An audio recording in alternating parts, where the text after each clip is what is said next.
மேலோட்டமா புண்ணு இருக்குன்னா மேல மட்டும் கிளீன் பண்ணா போறாது, அதுக்கு கீழே உள்ளத்தையும் கிளீன் பண்ணணும். அப்பதான் மேல வந்து சீ பிடிக்காம இருக்கு. விஜயதாசர்னு ஒருத்தர், கன்னட பக்தர்கள்ல விஜயதாசர்னு ஒருத்தர், கன்னட கீர்த்தனங்கள்ல பிரசித்தமானவர் அவர்.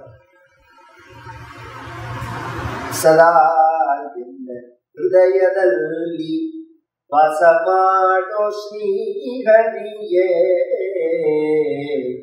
ನಿನ್ನ ನಾನು ಬಿಡುವನಲ್ಲ. பிரசித்தமான கீர்த்தனைகள் இதெல்லாம் வந்து ரொம்ப உருக்கமா இருக்கும். இந்த கீர்த்தனைகள்லாம் இருந்தாலும் சிலதெல்லாம் தமிழ் மொழி விஷயமே இல்லை, ரொம்ப உருக்கமா உள்ளது, எல்லா மொழியிலையும் செலக்டடா சொல்லுது. இந்த விஜயதாசர் ஒரு ஏழை குடும்பத்துல தான் பிறந்தார். தெருவுல 10 வீட்டுல பாத்திரம் தேய்ச்சு உதவி செஞ்சு சம்பாதிப்பார். அவ அந்த காலத்துல எல்லாம் சாப்பாடாதான் கொடுப்பான். இன்னைக்கு புரியாது சொன்னா, ஒரு 150 வருஷம் முன்னாடி கிராமத்துல எல்லாம் வேலை செஞ்சுட்டு காத்தால போறவா சாப்பாடு வாங்கி போவோம். சாப்பாடு இருந்தா சாப்பாடு கொடுப்பா, அந்த சாப்பாடை வாங்கிப்பா, சாப்பாடை சாப்பிடுவா.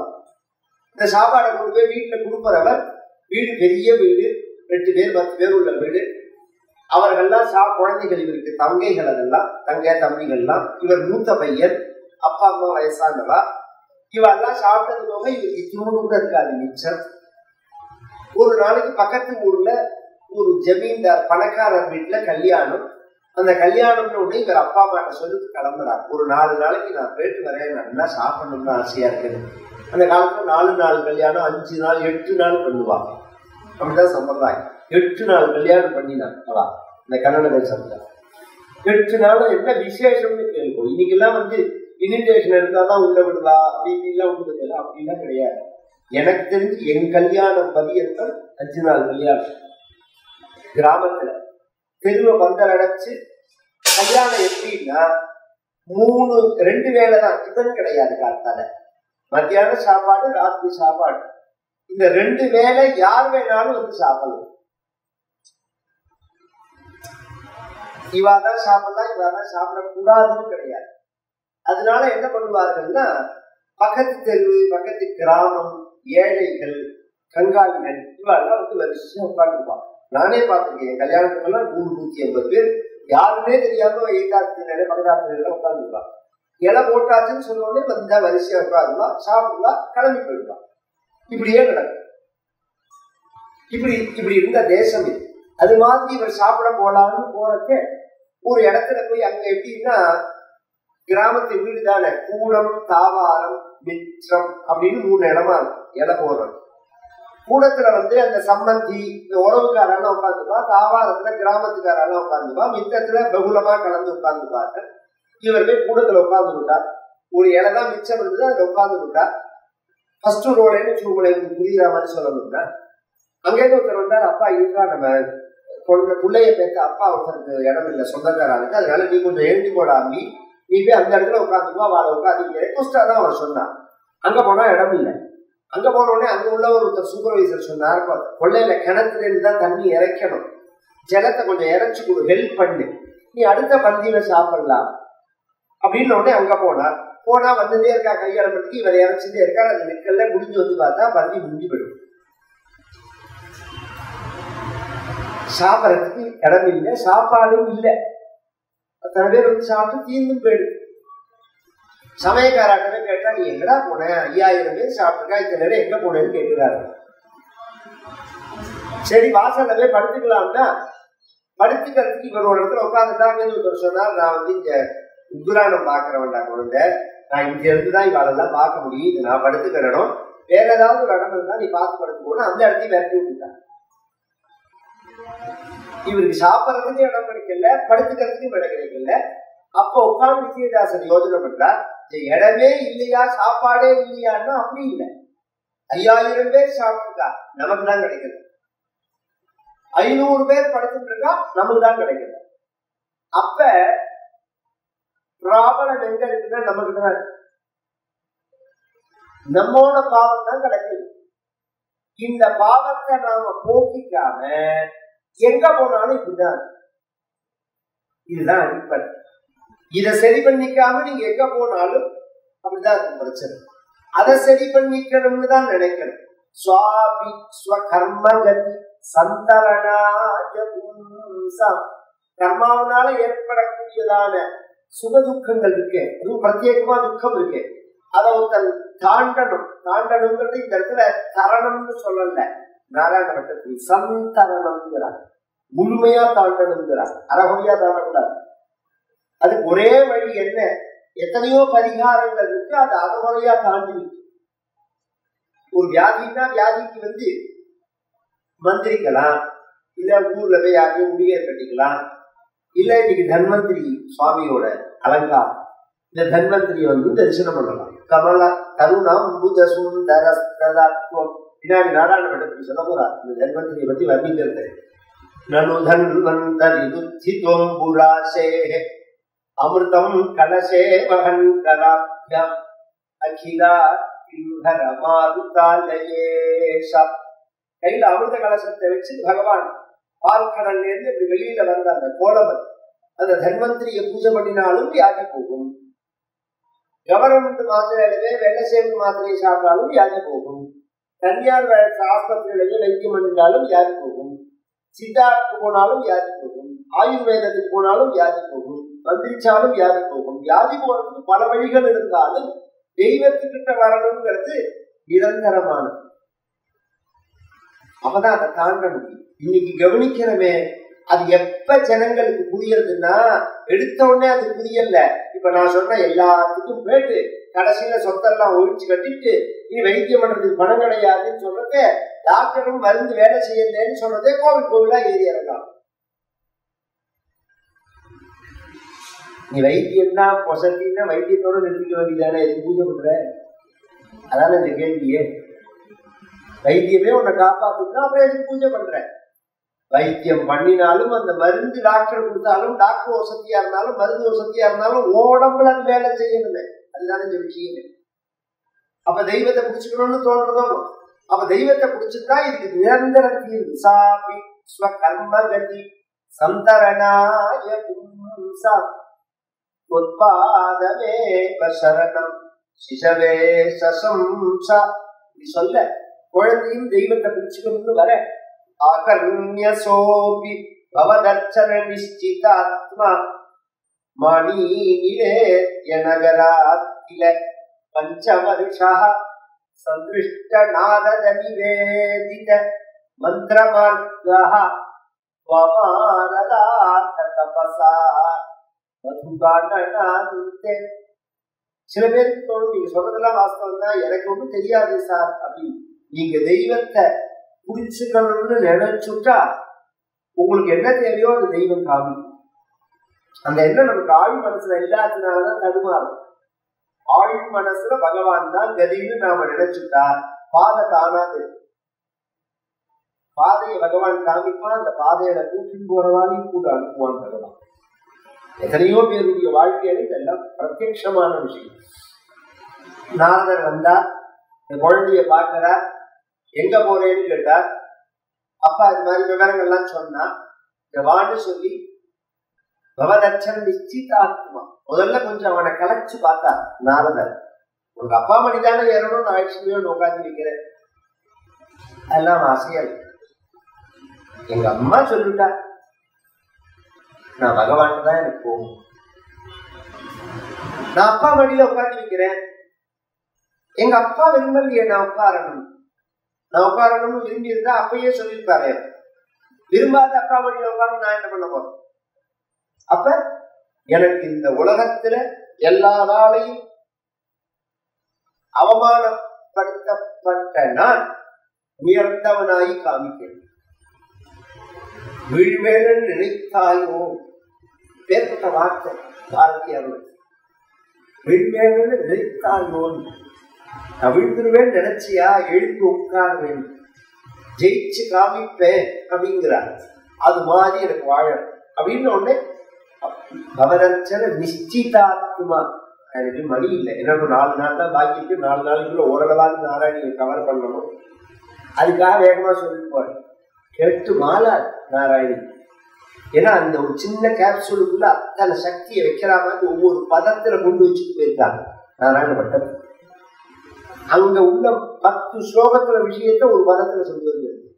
10 ஸ்லோகம் நாரதன் அவரை கலைச்சு பார்த்தா, உனக்கு எதுக்குடா இதெல்லாம், எத்தனையோ பேர் கஷ்டப்படுறா, உனையகா பதவியஸ்ய நிஷ்டங்கேன உஞ்சன்மபி நவிது மிருகயந்தியோகி தீவிர யோக சமாதினா, எத்தனையோ முனிவர்கள்லாம் ஆயிரக்கணக்கான வருஷங்கள் காற்றையும் சரகையும் புஜித்து கொண்டு யம தியான யோக சமாதியினால எந்த தெய்வத்தை பார்க்கணும்னு முயற்சி பண்றார்களோ, எந்த தெய்வம் அவர்களுக்கு தரிசனம் கொடுக்கலையோ அந்த தெய்வத்தை 5 வயசு குழந்தையான உள்ள ஒன்னால எப்படா பார்க்க முடியும்னு கேட்டார்கள்.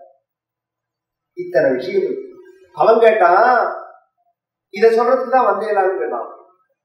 நான் அதில் பாரு, நான் தகுதி இல்லாமோ ஒத்துக்கிறேன், நீங்க தகுதி உள்ளவர் தானே, செல்லடா சொல்றேன் புரியலேன்னா. தாத்தா குரு என்னத்துக்கு? ஒரு மனிதனுடைய வாழ்க்கையில குரு என்னத்துக்கு? இன்னைக்கு அந்நிய மதத்துக்காரெல்லாம் நம்மளை ஃபிஷ் பண்ணி விடுறதுக்காக ஒரு விஷயம் சொல்லுவாங்க. நம்ம மதத்தையே பிஸ்கட்டுங்கிற நாய்கள்லாம் சில விஷயம் சொல்லுவோம். என்னன்னா, இறைவனுக்கும் மனிதனுக்கும் நடுப்புல ஏஜென்ட் என்னத்துக்கு?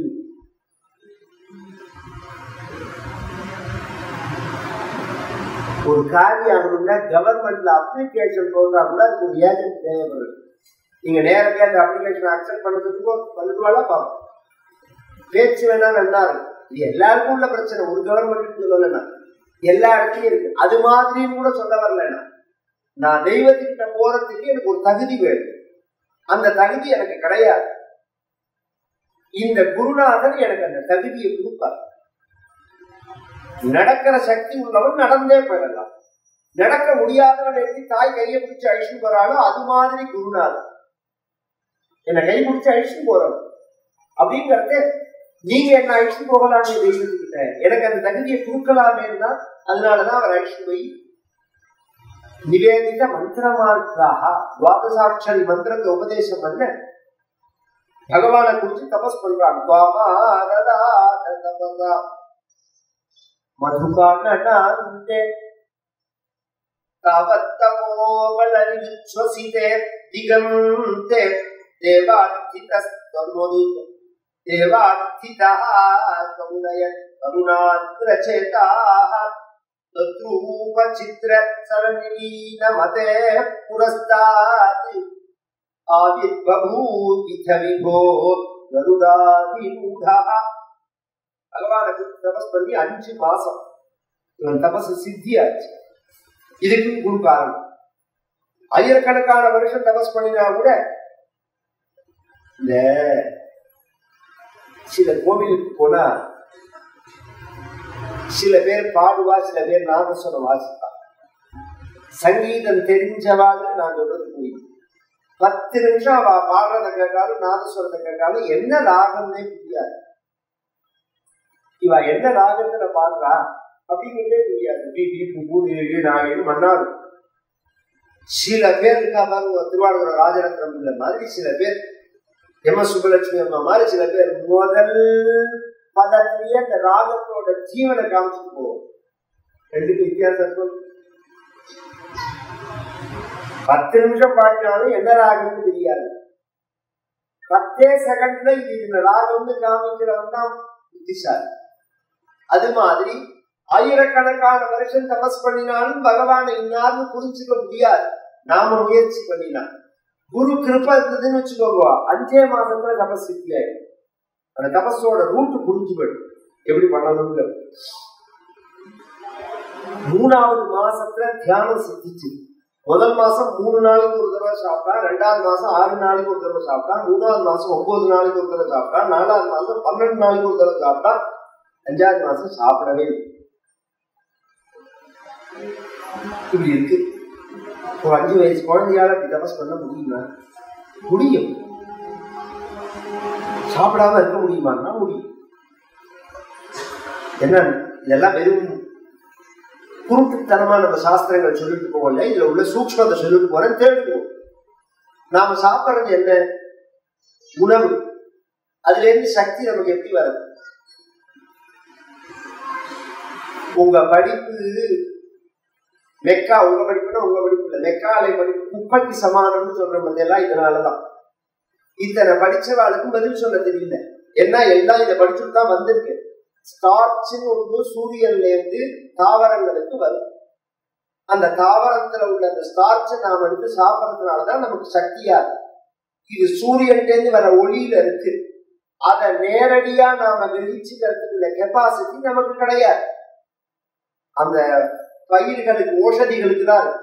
ஓஷதி யோன்னம் அன்னார் புருஷா அப்படின்னு வேதம் சொல்றது. இது சாதாரண நிலை. யோகம் சித்திச்சதுன்னா, தபசு சித்திச்சதுன்னா, அந்த சூரியன்லேருந்தே அந்த ஸ்டார்ச்சை நாம் கிரியேட் பண்ண முடியும் நம்ம உடம்பாளி. அந்த அந்த கெப்பாசிட்டி நமக்கு வந்துருக்குன்னா அப்புறம் ஒன்னு எடுத்து சாப்பிடணுங்கிற அவசியம் கிடையாது. இததான் நம்ம ரிஷிகள்லாம் சொன்னது நமக்கு. அது சித்திச்சு வரும். இப்ப உதாரணம் சொல்றேன். ஜலத்தை வச்சு குடிக்கணும். இப்போ ஒரு மிஷின் வந்து தெரியுமா உங்களுக்கு? மோட்டர் போட வேண்டாம், போர் போட வேண்டாம். அந்த மிஷினை ஆன் பண்ணா ஜலம் வரும். அது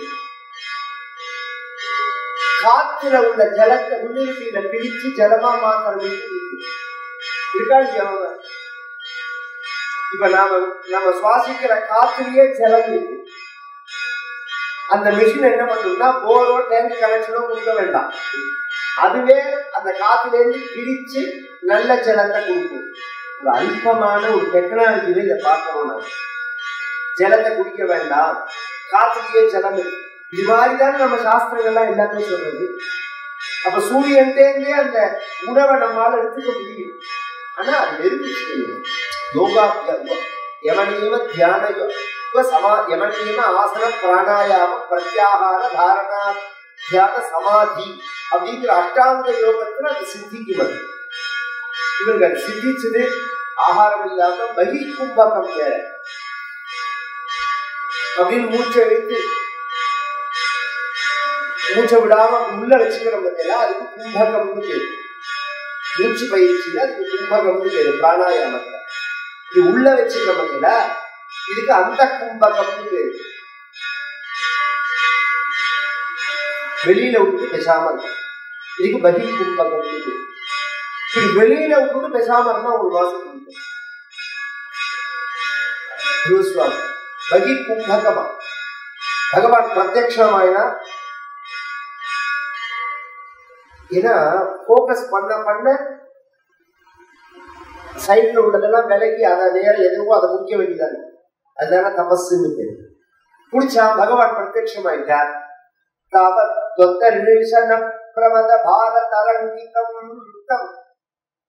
இவன் ஹிருதயத்துல தெரிந்த அந்த ரூபத்தை மறைச்சு பகவான் வெளியில தெரிஞ்ச உடனே பகவானை பார்த்து இவன் ஒன்னும் சந்தோஷப்பட்டிருக்கணும், ஆச்சரியப்பட்டிருக்கணும், அல்லது படபடத்து பேர்க்கணும், அல்லது பயந்து பேர்க்கணும், ஒண்ணுமே ஆகல. பின்ன என்ன பண்ணான்? யாம் நிமக்ன இவ ரூபரசாயனே. இந்த குழந்தைகள் இந்த பேரம் பேச்சு உள்ளவாளோட உள்ளவாள் தான் நான் சொல்றது புரியும். அதை உட்காந்து வச்சு இந்த கால குழந்தைகளுக்குலாம் சிறைச்சாலைக்கு தனியா ஒரு யோகம் கிடையாது. ஜாதகத்துல ஜெயில இருக்கணும்னு ஒரு யோகம் இருந்துன்னா அதெல்லாம் வேலை செய்யாது. ஏன்னா அவ வளர்றதே ஜெயில தான். அதுலயும் பிரத்யேகமா சாப்பிடும் போது ஒரு சேர், அந்த சேர்ல உட்காந்து வச்சு கூட்ட போடுற மாதிரி லாக் பண்ணிடுவான். அதுல இருந்து அந்த குழந்தையால ஏற்றுக்க முடியாது. அது மாதிரி வச்சு ஒரு கட்டத்துல அது வேண்டாம்னு சொல்லுதுன்னு வச்சுக்கோங்களேன். சாப்பிட்டாதான் உன்னை எடுத்து விடுவேன் அப்படின்னா அவ அம்மா சொல்லிட்டு இருப்பான். நாம அந்த பக்கமா போற பிறகு பேசாம இருக்கிற பைய நம்ம பார்த்த உடனே ஓன்னு அழுவோம். அந்த பாட்டியை பார்த்த உடனே இல்லைன்னா என்ன பண்ணுவான்? இப்படிப்பான். பேச தெரியலன்னு வச்சுக்கோங்களேன், இப்படி கையை நீட்டும், என்னை தூக்கிக்கோ அப்படின்னு. அது மாதிரி பகவானை பார்த்த அடுத்த க்ஷணம் குருசுவாமி பண்ணின காரியம் என்னன்னா இப்படி கையை நீட்டினான். இப்படி கையை நீட்டினா அப்பாட்ட போனான். அப்பா ஏத்துக்க மாட்டேன்னு சொன்னாலும் பகவானை பார்த்து கை நீட்டினான்.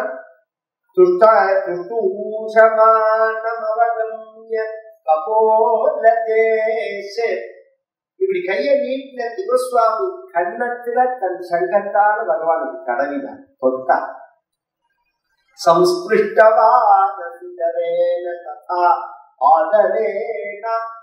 வெறுமனத்தோட இல்ல, அந்த பிரியத்தோட அன்பு அந்த மொழிக்கு இனமே கிடையாது.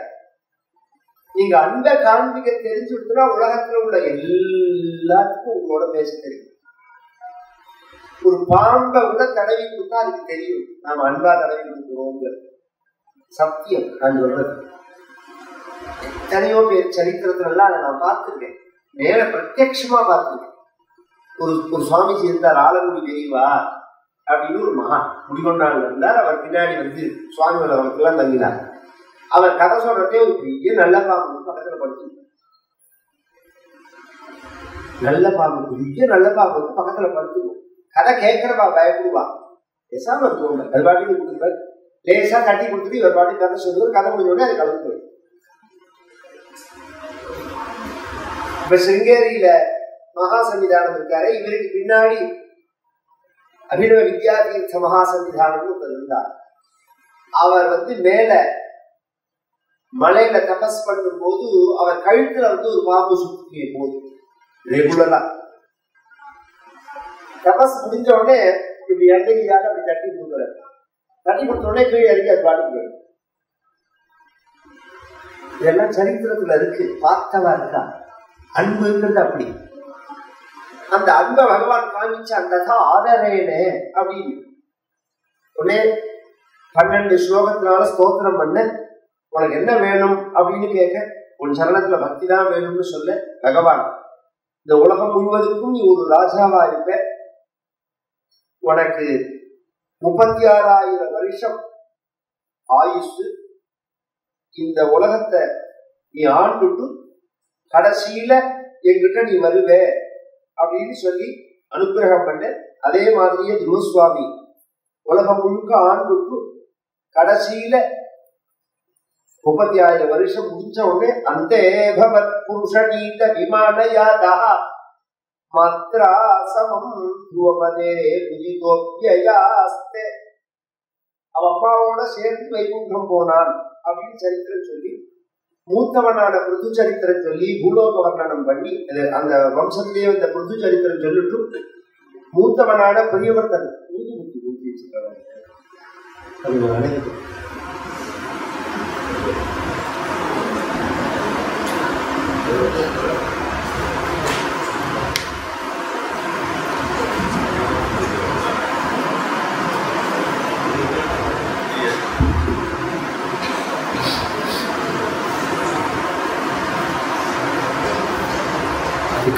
பேச விடாம கமல மூத்தவனான பிரியவர்தனுடைய சரித்திரத்தை சொல்லிட்டு அதுக்கப்புறம் பூலோக வர்ணனம் நரக வர்ணனம் சொல்றது பாகவதத்துல. பூமி எப்படி இருக்கு இன்னைக்கு, பூமின்னு இதுல இந்த இடத்த நம்ம கண்டுபிடிச்சோம், அந்த இடத்த கண்டுபிடிச்சோம், எல்லாம் புராணங்கள்லயே இருக்கு.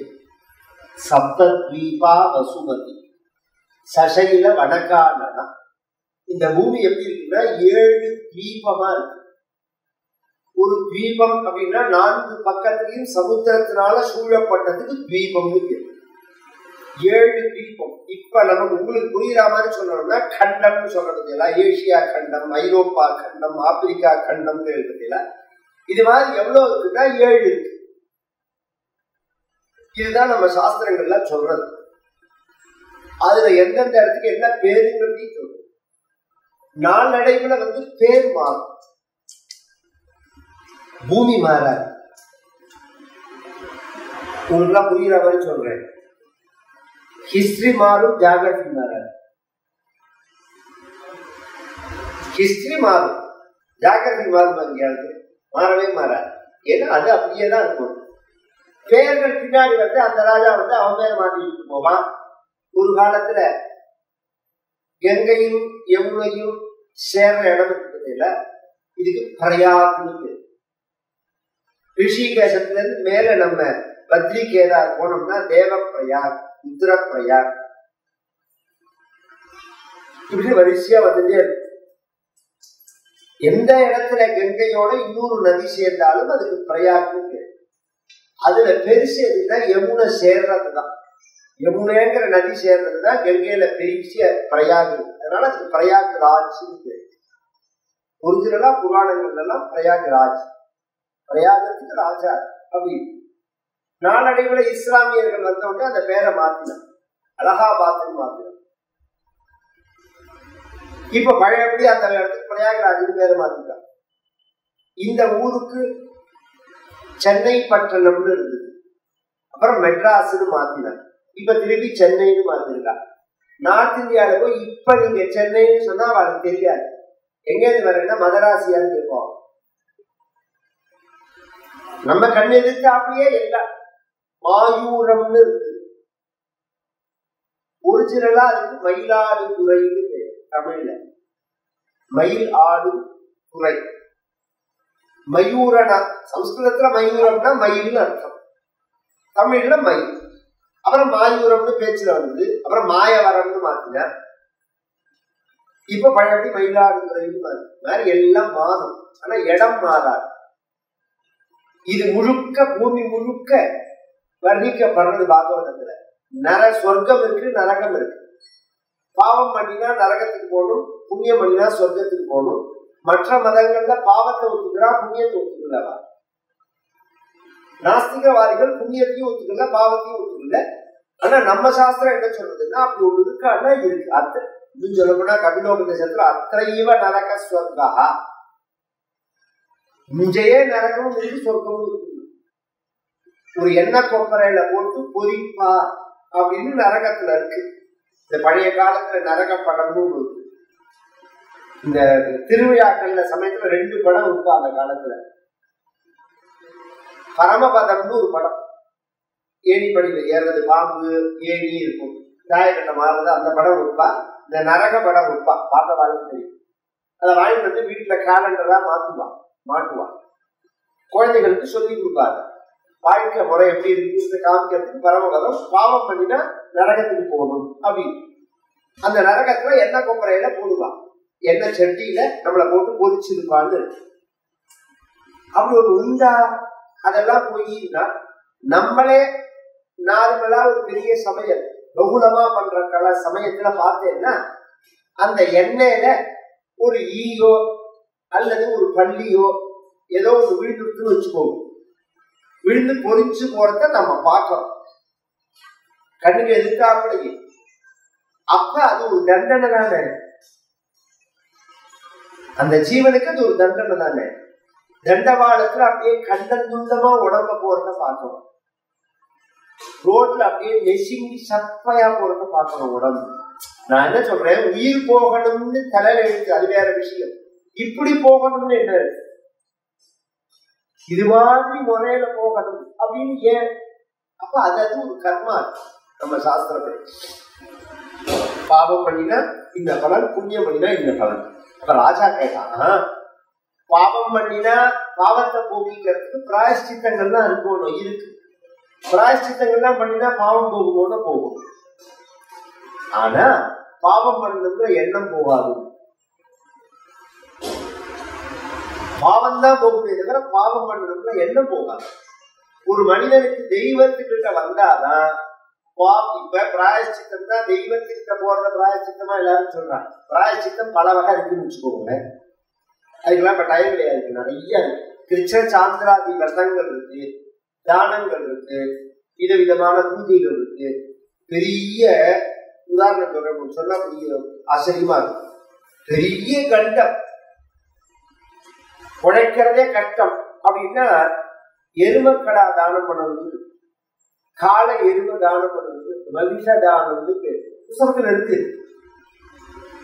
கர்நாடகால இன்னைக்கு அதை பண்ணி வைக்கிறார். பசுமாட்டு தானம் தானே நம்ம கேள்விப்பட்டு போகணும். மகிஷ தானம்னு இது மாதிரி உப்பு தானம் இருக்கு. பஞ்சரோக தானம்னு இருக்கு. பெரிய ரோகங்கள் வந்தா 5 தானம் பண்ணினா அந்த ரோக நிவர்த்தி ஆகும். பலாப்பழம், கம்பளி, இரும்பு, பஞ்சு,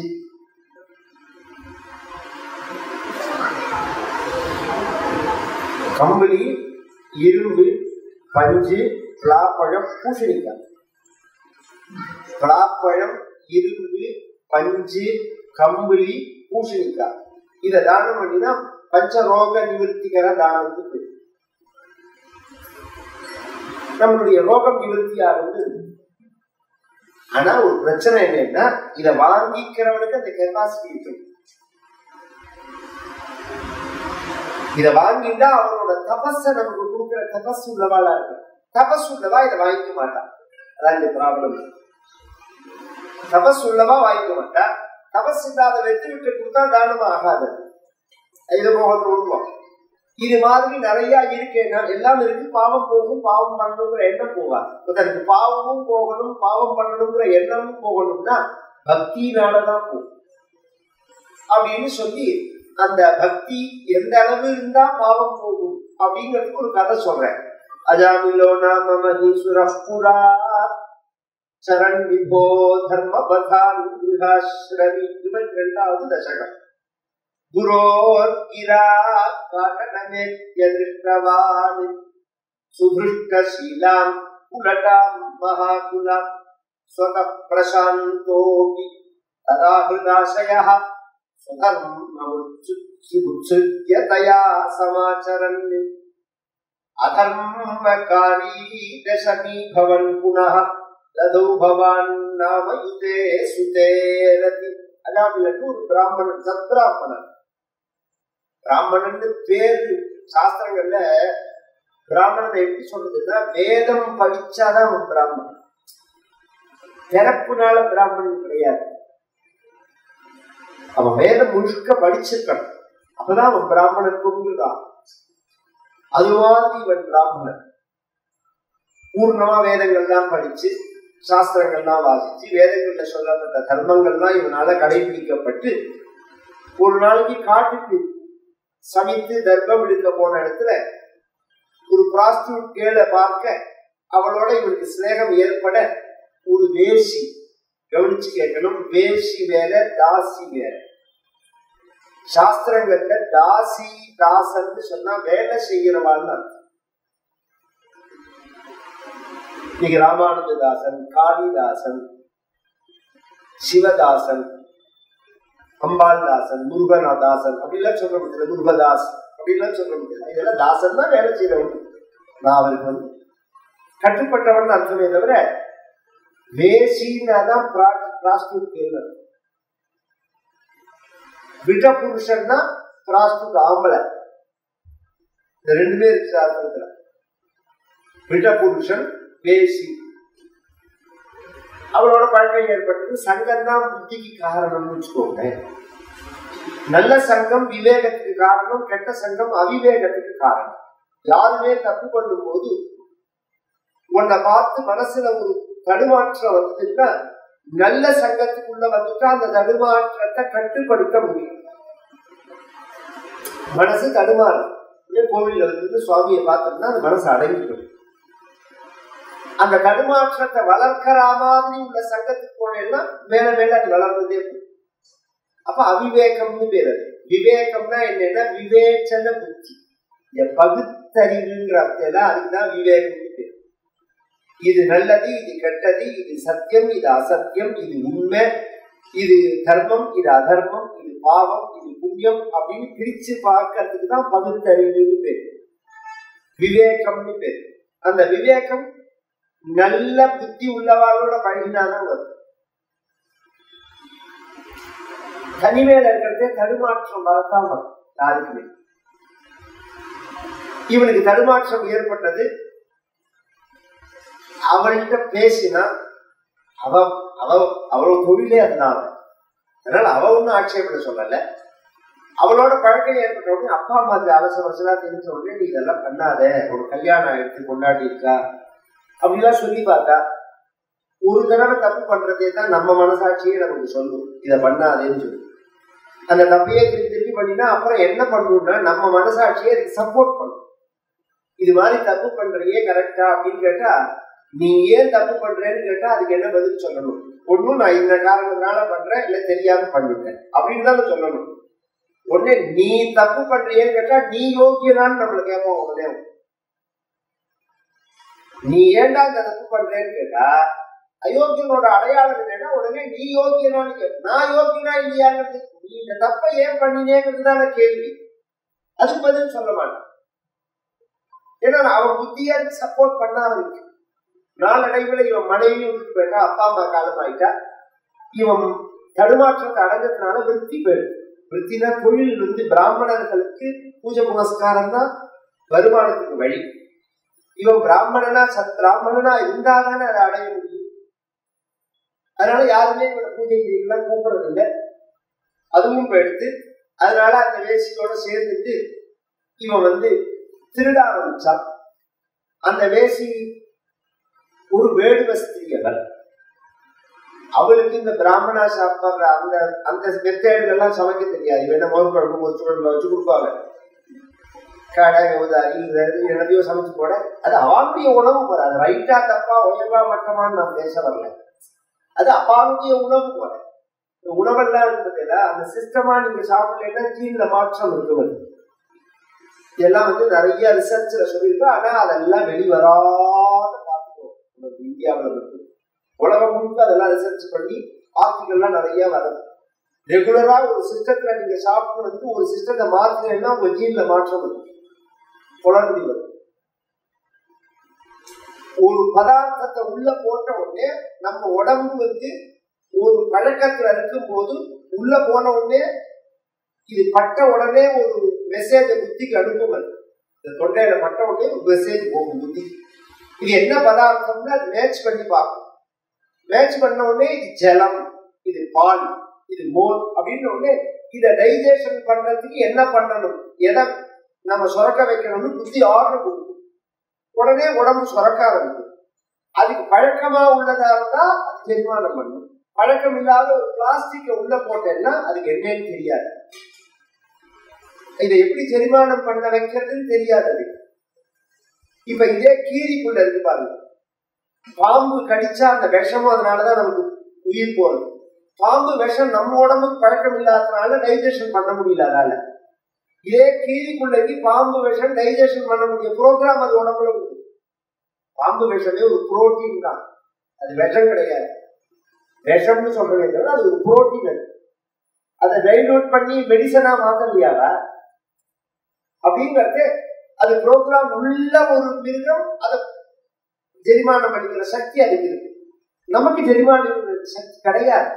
அதனால நாம சாப்பிடுற உணவுகள்ல எத்தனையோ நம்மளால ஜெரிமானம் பண்ண முடியாததெல்லாம் உணவோட பளபளப்புக்காக கலக்கப்படுறது. அதுல ஈர்க்கப்பட்டு நீங்க சாப்பிட்டேன்னா எல்லா வியாதியும் வரலாம். தெருவுக்கு 100 ஆஸ்பத்திரி, 10 ஆஸ்பத்திரி, 100 ஆஸ்பத்திரி.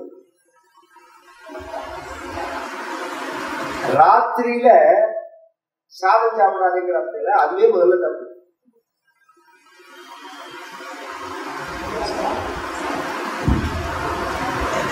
ரொட்டி சாப்பிடு, சப்பாத்தி சாப்பிடு. இதே நார்த் இந்தியா போக அவன் சப்பாத்தி சாப்பிடாதே சாதம் சாப்பிடுமா அவன் வந்து டாக்டர். சாப்பிட்றதுனால விஷயமே கிடையாது, எந்த அளவு சாப்பிட்றோம். இன்னைக்கு எனக்கு தெரிஞ்சு தீனகர் ஒருத்தருக்கா 103 வயசு அந்த மாமாவுக்கு. நான் பேர் சொன்னா பப்ளிக்ல தப்பா ஸ்கூல் டீச்சரா இருந்து இன்னைக்கு நடப்பர் இப்பெல்லாம் கதைக்கு வந்திருந்தார். இப்பதான் 6 மாசமா அவர் வரதில்லை. நித்தியப்படியா மாமியை கேட்பேன். மாமிக்கு 100 வயசு. மாமா என்ன சாப்பிடுவாருன்னு கேட்டேன். தினம் ராத்திரி வெத்தப்பழம் வச்சு கறி பண்ணணும் அவருக்கு. மாமி அந்த மாமி சமைச்சும் போடுறா. அதான் விஷயம். சுட சுட வெத்தப்பழம் வைக்கணும். நம்ம அதுலலாம் கிராமத்துல வெத்தப்பழம் வைப்பா, கறி பண்ணலையோ இல்லையோ ஒரு அப்பளாத பண்ணுவா, இல்லை ஒரு ரசம் வைப்பா. இப்படி சாப்பிட்டு நாம் தானே. ஏன் நமக்கு செரிமானம் இல்லாம போச்சுன்னா நம்ம 2 வேளை சாப்பிட்டோம், அளவோட சாப்பிட்டோம், உடம்பா பிசிக்கலா உழைச்சோம். அதனால இதெல்லாம் நமக்கு டைஜஷன் ஆச்சு. இப்ப கண்டதை சாப்பிட்றோம், கண்டபடி சாப்பிட்றோம், உடம்பு ஒத்துக்கல. அதனால கண்டபடி தேவையில்லாத காரியங்களை செய்ய வேண்டும். இந்த உணவுங்கிறது பழக்கம்ங்கிறது சங்கத்தினால அதுக்காக சொல்றேன். இந்த அஜாமல் இருக்கு, அதெல்லாம் மாறி போயிடும். மாறி போன கொஞ்ச நாள்ல திருட ஆரம்பிச்சா, மத்தியபானம் பண்ண ஆரம்பிச்சா, மாம்சபக்ஷணம் பண்ணினா, கொலை பண்ணினா, ஒன்றும் மிச்சம் கிடையாது. முதல்ல வேசி சங்கம் ஏற்பட்டது, தொழில் போச்சு, அப்புறம் திருடினா, அப்புறம் மத்தியபானம் பண்ணினா, அப்புறம் சூதாட்டம் ஆடினா, அப்புறம் மாம்சபக்ஷணம் பண்ணினா, அப்புறம் கொலை பண்ணினா. என்ன மிச்சம் இருக்குதுல? 80 வயசாச்சு, 88 வயசாச்சு. 88 வயசுல இவனுக்கு 5 வயசுல ஒரு புள்ள. ஏன் நாராயண பட்டத்திரி சொன்னார், அபூர்வமான ஒரு விஷயம் சொல்றார். இன்னைக்கு பொருந்துற மாதிரி இந்த பாபியான அஜாமினன் ஒருத்தன் இருந்தான். இவன் 10 அஜாமினனை தயார் பண்ணான். 10 அஜாமினனை தயார் பண்ணா இந்த பாபி. அப்படின்னா என்ன அர்த்தம்? 10 புள்ள பிறந்துன்னு. 10 புள்ள அவளுக்கு பிறந்தது. 10வது புள்ள பிறக்க இவனுக்கு 88 வயசுன்னா அவன் எப்படி வாழ்ந்துருப்பான் யோசனை பண்ணி பாருங்க. உடம்பு தானே படக்குன்னு ஒரு நாளைக்கு படுக்கிறது விழுந்தா அவாவா கருத்து பார்க்கற. ஒரு 2 வாரமா படுத்த படுக்கையா இருக்கான். இவனை சாப்பிட்டியான்னு கேட்கறதுக்கு ஆள் கிடையாது. இவனுக்கு உயிர் போற கட்டம் வந்தது. வர சமயத்துல சமுத்தியுகாலே யம கிங்கரான் பயன் யம ராஜ கிங்கராணி பயங்கரான் ஸ்திரீட விலக்ஷயன் விய புராமனா வத்ஸ்ருதி வாசனா பலாத் துபாவநாராயணநாமகம் சுகம். அந்த உயிர் போற சமயத்துல எவன் தூதர்கள் இவன் அழிச்சு போறவங்க பாவிகளுக்கு கண்ணுல தெரிவார் அப்படின்னு சாஸ்திரம் சொல்ற. நாய்க்கு தெரியும், பசுவுக்கு தெரியும், பாவிக்கு தெரியும் யமதூதர்களுடைய சஞ்சாரங்கள். நாய் கொலைக்காத அழுதா ஒரு ஆம்புலன்ஸ் கிளம்ப கொடுத்து அர்த்தம். நகர்ல கிராமத்துல இருந்தா மட்டை விழுந்துருந்தா, நாய் அழுதுன்னா மட்டை விழப்பட்டும்பா. யாரோ அந்த கிளம்புறான்னு அர்த்தம். நாய் அப்படி ஒன்றும் அழுதுறாது. திடீர்னு பார்த்தா உட்காந்து ஓன்னு தெக்க பார்க்க அழுது. இந்த மாதிரி பசுவுக்கு தெரியும், பாவிகளுக்கு தெரியும். பாவிகளுக்கு எப்படி தெரியும்னா இது மாதிரி இப்பெல்லாம் வந்து ஐசியூல வச்சுடுறான்னு வச்சுக்கோங்களேன். அன்னைக்கெல்லாம் வீட்டுல வச்சுட்டே இருக்கிறது அவர் பாட்டு யாராங்க போடா இல்லடா போடா சிவாரு யாரும் இருக்கிறாங்க. நம்ம போய் பார்த்தா ஒத்துழைப்பு இருக்க மாட்டான். ஒத்துழைப்பு இல்லையா நின்னோம் அப்படின்பா. நாம என்ன நினைப்போம், நினைவு தப்பி போயிடுதுன்னு நினைப்போம். கண்ணுக்கு தெரியலான்னு அவ வெரிஃபிகேஷன் பண்ண ஆரம்பிச்சுட்டா. முன்னாடியில இருந்து வந்து அரெஸ்ட் பண்ணி கூப்பிட போறதுக்கு முன்னாடியே 10 நாள் முன்னாடியே வேவு பாக்குறாங்கன்னு இப்பெல்லாம் அது மாதிரி வர ஆரம்பிச்சாச்சு அப்படின்னு அர்த்தம். இவன் என்ன பண்ணினா ஐஸ்வர்யா பார்த்தோட இவன் பார்த்தா அந்த யமதூதர்களை பார்த்த பயத்துல துபாவநாராயணநாமகம் சுகம். நாராயணான்னு இவனுடைய 10வது பையனுக்கு நாராயணனுக்கு. இவனுக்கு 10 பையன், 10 மகன்கள். 9 மகன்களுக்கு இவன் பகவன் நாமாவ பேரா வைக்கல. ஏன்னா அந்த பெண்ணு வந்து வேடுவக்குள்ள பெண்ணுங்கிறதுனால வேடுவக்குள்ள பழக்க சம்பிரதாயப்படி சாஸ்திரப்படி காடா மொழை கட்ட குட்டை என்னமோ பேர் வச்சுட்டான். 10வது பையனுக்கு நாராயணன்னு பேர் வைக்கிறான். இது எப்படி அவன் வச்சான் அப்படின்னு சொன்னா 16 வயசு பரியந்தும் ஒரு தர்மத்தை செஞ்சாலும் வாழ்க்கை பூஜை பண்ணி ஜபம் பண்ணி பாராயணம் பண்ணி ஹோமங்கள்லாம் பண்ணி ஒரு தர்மம் பண்ணாலும் அந்த தர்மம் இந்த எண்ணத்தை கொடுத்தது. எப்படி நம்ம வாழ்க்கையில ஒரு சின்ன கிளிப் ஆகும்னு நமக்கு தெரியாது. இது மாதிரி ஏதாவது ஒரு இடத்துல பகவான் நம்மளை மாற்றத்துக்கு பண்ணி வைப்பான். முன்னாடியே வச்சுட்டு வருது. அது கெட்டதுக்கும் சரி நல்லதுக்கும் சரி. இது அன்னைக்கு நடக்கிறதா இருக்காது. ஏற்கனவே 25-30 வருஷம் முன்னாடி ஆரம்பிச்ச ஒரு விஷயம்.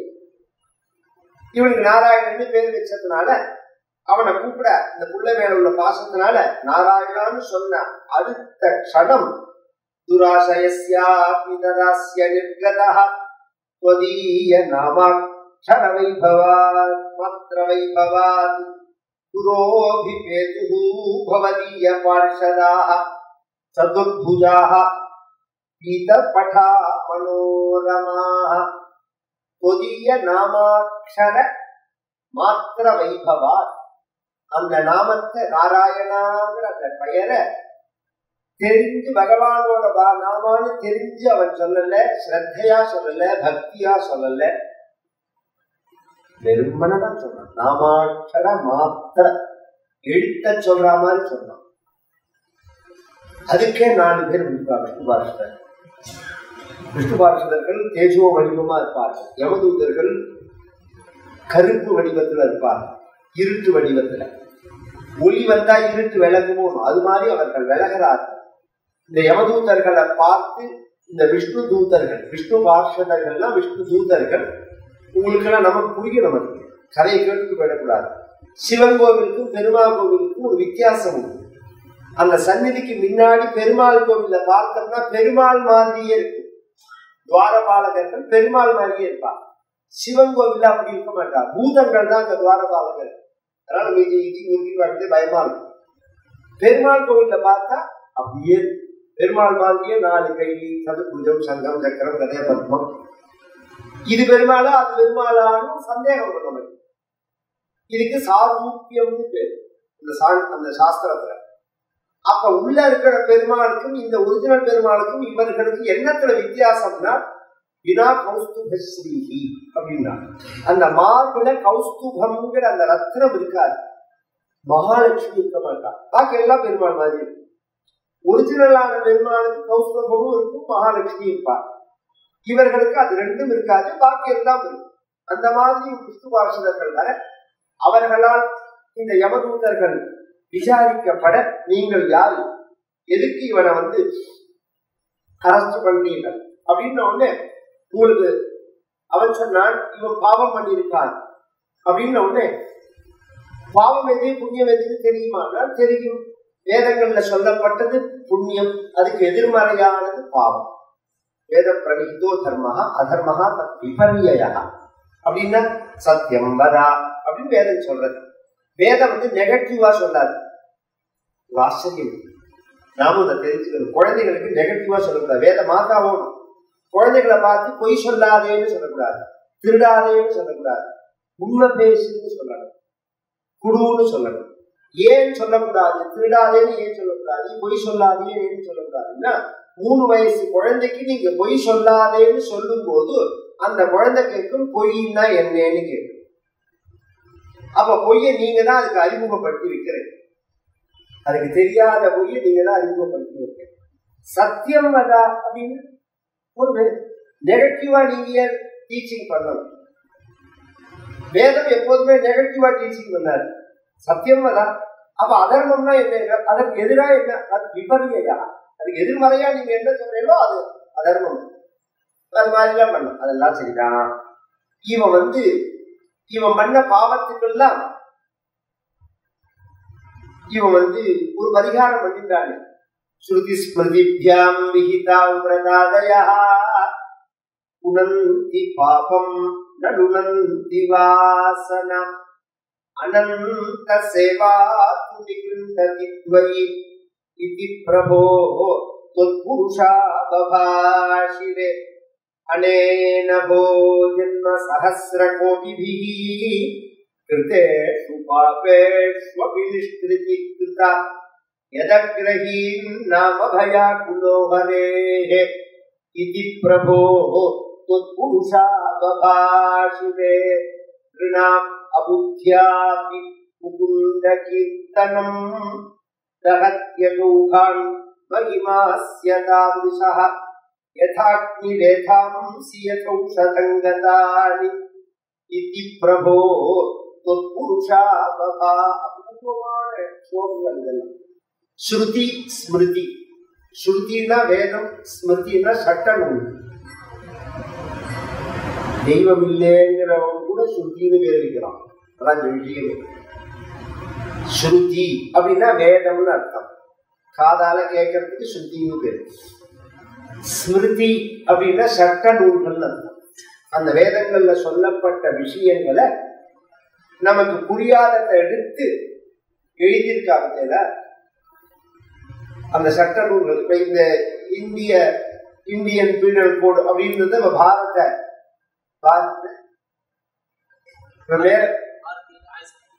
பாரதி நியாய சஞ்சார் அப்படின்னு மாத்திருக்கோம். முதல்ல இந்தியன் பீனல் கோடு அப்படின்னு இருந்தது. இது மாறிட்டே இருக்கு. இதுல சிலதை ஆட் பண்ணிருப்பா, சிலதை ரிஜெக்ட் பண்ணிருப்பா. அது மாதிரி மகரிஷி காலத்திலேருந்து இருக்கு. மகரிஷி காலத்திலேருந்து மனுல இருந்து ஆரம்பிச்சு, வசிஷ்டர்ல இருந்து ஆரம்பிச்சு, யாஜ்ஞவல்யர்ல இருந்து ஆரம்பிச்சு, பாரத்வாஜர்ல இருந்து, பராசரர்ல இருந்து, வால்மீகியில இருந்து, வியாசர்ல இருந்து சட்ட நூல்கள் இருக்கு. நீங்க இதை வச்சிருந்து இந்து மதம் இதுதான் சொல்லக்கூடாது. அதுதான் சொல்லல. இந்த இந்தியன் பீனல் கோட்ல ஒரு சட்டம் தப்பா இருக்கு, பாரத நியாய சஞ்சார்ல அதை கரெக்ட் பண்ணிருக்காருன்னா அந்த இந்தியன் பீனல் கோட வச்சுட்டே இந்தியாவில் உள்ள சட்டம் தப்புன்னு சொல்லலாமா? அதுக்கு முன்னாடி பிரிட்டிஷ்கான சட்டம் இருந்தது, அதுக்கு முன்னாடி இஸ்லாமியர்கள் சட்டம் இருந்தது, அதுக்கு முன்னாடி எவனாலும் அவன் சட்டம், அவன் காலத்துல ஒரு சட்டம் மாறும். பேசிக்கா உள்ளது மாறாது, சிலது மாறும். அது மாதிரி ஸ்மிருதிகள்ல மனு நீதினு சொல்றாலும் அதுல சொல்லலையாங்கிறான். மனு காலத்துல சொல்றதுடா. இப்ப என்னடா இருக்கு கேள்வி? அதுதான் இந்த கேள்வி விஷயமே. மனு காலத்துல அது சொல்லப்பட்ட நீதி. இப்ப நீ அதையா ஃபாலோ பண்ற? பாரத நியாய சஞ்சாரத்தான ஃபாலோ பண்ற நீ. மனு நீதி இந்த எங்க வந்து உனக்கு? வேணும்னே ஜனங்களை குழப்ப வேண்டியது. மனு நீதி இல்ல. மனு நீதினா என்னன்னே தெரியாது. மனு சொல்லிட்டு 1000 விஷயம் நல்ல விஷயம். எது மனுரவதம் தன் வேகதம் வேகதமேவாஸ்மை கரோது. மனு எதெல்லாம் சொன்னாலும் அதெல்லாம் மருந்துன்னு வேற சொல்றது சாஸ்திரம். வாழ்க்கையில 1000 நஸ்திரி நேற்று சொன்ன பார்த்தீங்கன்னா பெண்கள் தனியா தவிக்க விடக்கூடாது மனுதான் சொல்றது. பெண்கள் எந்த காலத்திலையும் காப்பாற்றப்பட வேண்டும். நஸ்திரி சுவாதந்திரிய மர்ஹசி அப்படிங்கிற பதம் அங்க. அது நேர் அர்த்தமா இருக்கக்கூடாதுன்னு எனக்கு ஒரு விஷயம் சொன்னேன். பெண்கள் சுதந்திரமா இருக்கக்கூடாதுங்கிற மாதிரி இருக்கும். அப்படி அர்த்தம் இல்லை. இப்ப பிரைம் மினிஸ்டர் வெளியில வந்தாருன்னா சுதந்திரமா இருக்கக்கூடாது. புரோட்டோகால்னா உடனே பிரைம் மினிஸ்டர் சுதந்திரம் இல்லைன்னு அர்த்தமா. அது மாதிரி பெண்கள் சுதந்திரமா இருக்கக்கூடாதுன்னா சுதந்திரமா இருக்கக்கூடாதுன்னு அர்த்தம் இல்லை. பாதுகாக்கப்பட வேண்டும்னு அர்த்தம். பாதிப்பு வரும், பாதுகாக்கப்படணும் அப்படின்னு. இது மாதிரி 1000 நல்லதும் இருக்கு. இன்னைக்கு கெடுதல் இல்லை, பொருந்தாததும் இருக்கு. அப்ப எது பொருந்தலையோ அதை விட்டுறோம். எது பொருந்தறதோ அதை தான் நாம் எடுத்துக்கணும். இப்ப 2வது கல்யாணம் தான் நான் போற போக்குல சொல்லிட்டு போறேன். நீங்க எடுத்துக்க கூடாது. சிலதெல்லாம் பேச வேண்டிய விஷயமா இருக்கு. 2வது கல்யாணம் வைக்காதான் தப்பு. சாஸ்திரப்படி தப்பு. ரைட் எப்ப ரைட் ஆகும்னா, எப்ப பர்த்தாவால இவன் திரஸ்கரிக்கப்படுறானோ, எப்ப பர்த்தா இவனை காப்பாற்றாம விடுறானோ அப்ப ரைட்டு. அதுக்கு ஒரு சின்ன உதாரணம் சொல்லிட்டு போறேன். தமயந்தி நலன் கை விட்டுட்டு போன உடனே 2வது கல்யாணத்துக்கு அவன் பண்ணிக்க ஏற்பாடு பண்ணாலும் பண்ண முடியாது. என்ன தீட்சிதர் பேசுறானேன்னா நினைக்காதீங்க. நான் அதர்மத்துக்கு கொலை போற மாதிரி பேசல. எங்கேயோ ஒரு இடத்துல ஒரு நூல் வச்சுட்டு போற ரிஷிகள். அது எல்லாருக்கும் பொருந்தும்னு அர்த்தம் இல்லை. ஆனா எல்லாத்தையும் யோசனை பண்ணிதான் பேசிட்டு கேட்கலாம் ரிஷிகள். ஒரு சாத்வீகமா உள்ள ஒரு பெண்ணு, நேர்மையா உள்ள ஒரு பெண்ணு, அவள் சில பெண்கள் நான் அப்படி விரும்பவே இல்லை கல்யாணத்தைன்னு சொல்லிட்டு அது அவள் இஷ்டம். ஆனா அவளால் அப்படி வாழ முடியல, வாழ விடல இந்த சமூகம் அப்படிங்கறத அவளுக்கு யார் பாதுகாக்க உறுதி பண்றது? அதுதான் இந்த கேள்வி. அவளுக்கு யார் பாதுகாக்க உறுதி பண்றது அப்படிங்கறத ரிஷிகள் அதுக்கு ஒரு இடம் வச்சுட்டு போறாங்க. எல்லாருக்கும் இது பொருந்தாது. அதை நாம 10 பேர் உட்காந்து அனலைஸ் பண்ணி ஆராய்ச்சி பண்ணிட்டு அதை எடுத்துக்கிறோம். உங்க புத்திக்கு அதை எடுத்துக்க கூடாது. ஸ்ருதி ஸ்மிருதி இதுல சொல்லப்பட்டதான பாவத்தை போக்கிக்கிற காரியங்கள் எத்தனை இருந்தாலும் அது பாவத்தை போக்குமே தவிர பாவம் பண்ணணுங்கிற எண்ணத்தை போக்காது. உணர்த்தி பாவம் உணர்த்தி வாசனா அனந்த சேவாவும் நிகழ்ந்ததி துவயி. பக்தி இருக்கே, பக்தி தான் பாவத்தையும் போக்கும், பாவம் பண்ணணுங்கிற எண்ணத்தையும் போக்கும். அது மட்டும் இல்ல, இப்ப இவன் பாவம் பண்ணினாங்கிறது எந்த ஜென்மா கணக்கு? ஏன்னா நம்ம சாஸ்திரப்படி பல ஜென்மாவோட கர்மாவை தான் நாம அனுபவிக்கிறோம்னு சாஸ்திரம் சொல்றது. இந்த ஜென்மாவில கண்டுகிட்டேன்னு நான் ஒரு தப்பும் பண்ணல, ஆனா எனக்கு ஒரு கஷ்டம் அல்ல அப்படிங்கறது நாம என்ன சொல்றோம்? நம்மளே என்ன பாவம் பண்ணினோ ஜென்மாந்தரத்துல